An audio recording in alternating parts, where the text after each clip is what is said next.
Hi friends, welcome to my channel. సాక్ష్యాలతో సహా రాజేంద్ర ప్రసాద్ని నెట్టేసింది పల్లవి అని ఇన్స్పెక్టర్ ముందు నిజాన్ని బయటపెట్టిన కోటిలింగం. అసలు ఇదంతా ఎలా జరగబోతుందనేది ఈ వీడియోలో తెలుసుకుందాం. ఇక అభిరామ్ అయితే హాస్పిటల్కి వచ్చి రాజేంద్ర ప్రసాద్ గారిది సూసైడ్ కాదు మర్డరే అని చెప్పి అంటూ ఉంటాడు. అది విని పల్లవి షాక్ అయిపోతూ ఉంటుంది.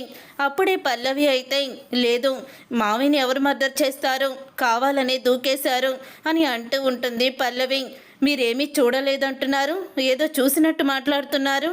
మరి అందరూ కూడా పార్టీలో ఉండగా మీరు మాత్రం నాకు వీడియోలో కనిపించలేదు.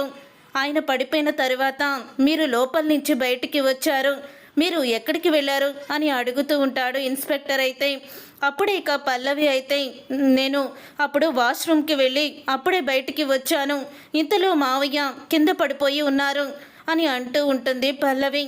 అప్పుడే ఇక అంటూ ఉంటాడు అభిరామ్ అయితే త్వరలోనే రాజేంద్ర ప్రసాద్ గారిని ఎవరు కిందకి నెట్టేశారో మొత్తం కూడా బయటపడుతుంది.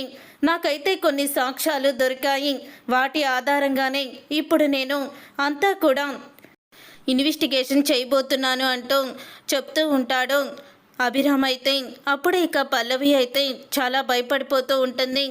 ఇంతలో ఇక లాయర్ అయితే అక్కడికి వస్తాడు. లాయర్ వచ్చి రాజేంద్ర ప్రసాద్ గారికి ఇలా జరగడం చాలా బాధాకరంగా ఉంది, ఆయన ముందు రోజే వీలునామా రాయించారు అని లాయర్ అయితే చెప్తాడు. అది విని ఇక అందరూ కూడా షాక్ అయిపోతూ ఉంటారు. వీలునామా రాయించారా అని అంటూ ఉంటుంది పార్వతి.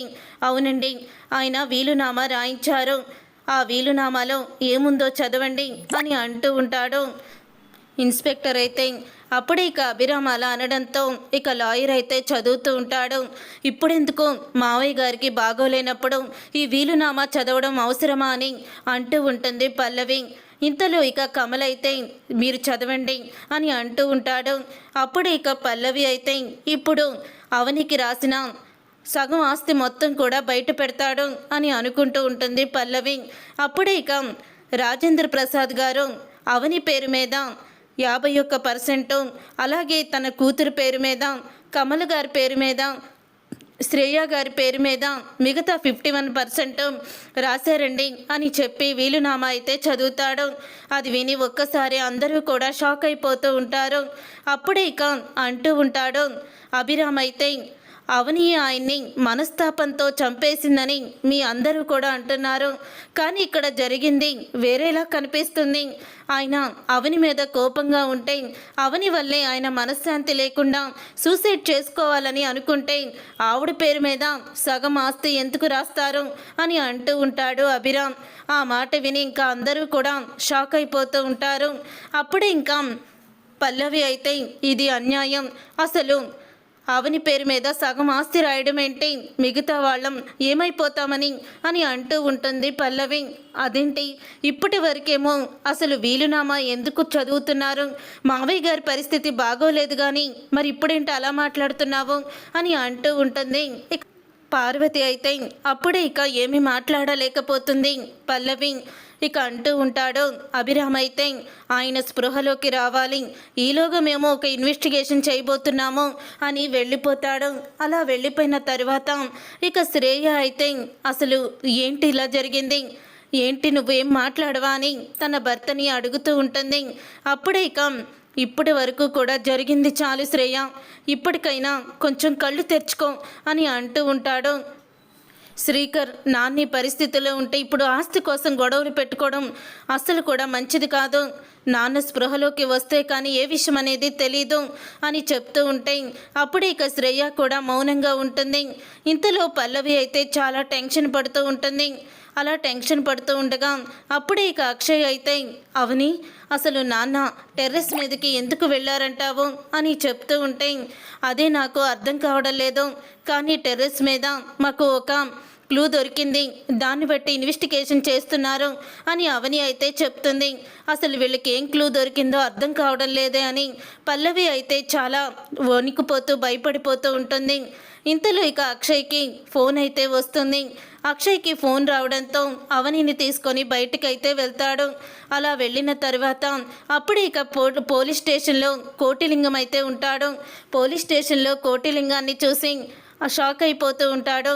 అక్షయ్ అయితే ఏంటి నువ్వు ఇక్కడున్నావు అని అడుగుతూ ఉంటాడు. అప్పుడే ఇక మీ నాన్న సూసైడ్ కాదు మర్డర్ అని చెప్పాను కదా, మీ నాన్నని ఎవరు తోసేశారో మొత్తం కూడా నాకు అర్థమైపోయింది అని అంటూ ఉంటాడు అభిరామ్. ఆ మాట విని ఎవరు అభి, ఎవరు మా నాన్నని చంపాలనుకుంది అని అంటూ ఉంటాడు అక్షయ్. అయితే ఇంతలో కమల్ కూడా వస్తాడు. ఎవరు మా నాన్నని చంపాలని చూసింది ఎవరు అని అంటూ ఉంటే ముందు నువ్వు బయటికి వెళ్ళి కమల్ చెప్తాను అని అంటూ ఉంటాడు. లేదు, మీరు నా దగ్గర ఏదో నిజాన్ని దాచిపెడుతున్నారు. రే కోటిలింగం, మా నాన్నని ఎవరు పైనుంచి తోసేశారో చెప్పరా అని అంటూ ఉంటే ఆ రోజు నేను మొత్తం కూడా యూట్యూబ్లో పెట్టుకోవాలని వీడియో తీశాను. ఆ వీడియోలోనే నాకు ఇప్పుడు కనిపించింది ఎవరు రాజేంద్ర ప్రసాద్ గారిని పైనుంచి తోసేశారో. ఎవరో కాదు, మీ భార్య పల్లవియే సార్ని పైనుంచి తోసేసింది సార్ అని అంటూ కమల ముందు నిజాన్ని బయట పెడతాడు. అప్పుడు అది విని ఒక్కసారి అవని అయితే కుప్ప కూలిపోతుంది. ఇక ఆ వీడియోని చూసి అక్షయ్ కూడా షాక్ అయిపోతూ ఉంటాడు. అసలు ఎందుకని పల్లవి ఇంత దుర్మార్గంగా ఆలోచించింది అని అంటూ ఉంటాడు అభిరామ్. అప్పుడే ఇక అవని అయితే నాకు తెలుసు అని అంటూ ఉంటుంది. ఎందుకు పల్లవి మా నాన్నని చంపాలని చూసింది వదినా, చెప్పొదినా అని కమల్ అడుగుతూ ఉంటాడు. చెప్పకపోతే నా మీద ఒట్టే అని అడగంగానే అప్పుడే ఇక జరిగిందంతా కూడా చెప్తుంది. పల్లవి తండ్రి నా తండ్రి ఒక్కడే, ఆ చక్రధరే నా కన్న తండ్రి. అలాగే పల్లవి నిన్ను పెళ్లి చేసుకున్నది మన కుటుంబం మీద పగ సాధించుకోవడానికి తప్ప నీ మీద ఇష్టపడి కాదు. మన కుటుంబాన్ని నాశనం చేసి నా జీవితాన్ని కూడా నాశనం చేసి మనందరినీ కూడా విడదీసేసి తను ఆనందపడదామనుకుంది. వాళ్ళ నాన్నతో చేతులు కలిపి ఇప్పటి వరకు మన కుటుంబంలో జరిగిన ప్రతి సమస్యకి కూడా తనే పల్లవియే కారణం అని అంటూ ఉంటే ఆ మాట విని ఒక్కసారి షాక్ అయిపోతూ ఉంటాడు కమల్. షాక్ అయిపోతూ ఇలా అంటూ ఉంటాడు.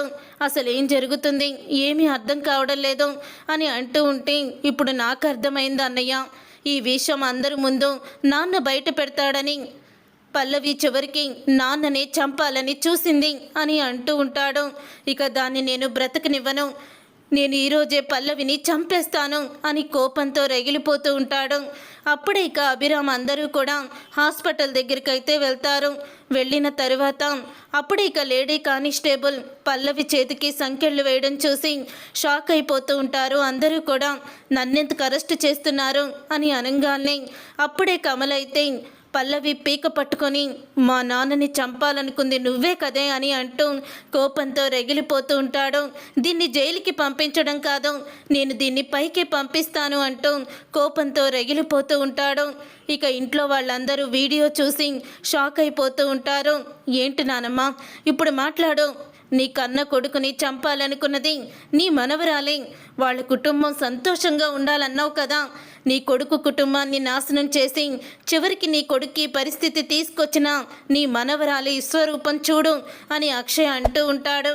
అప్పుడే అది చూసి ఇంకా వెంటనే భానుమతి పల్లవి చంప పగలగొడుతుంది. నీ చెడు మాటలు విని నేను ఎంత తప్పు చేశానో అర్థమవుతుంది అంటూ భానుమతి చెప్తూ ఉంటుంది. చూసారుగా ఫ్రెండ్స్, రాబోయే కథలో ఖచ్చితంగా ఇలాగే జరగబోతుంది. మరి ఇలాగే జరగాలని మీరైతే కోరుకుంటున్నారా?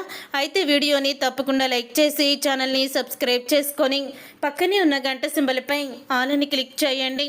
అప్పుడే మేము పెట్టే ప్రతి వీడియో మీరు మిస్ కాకుండా చూసేయవచ్చు.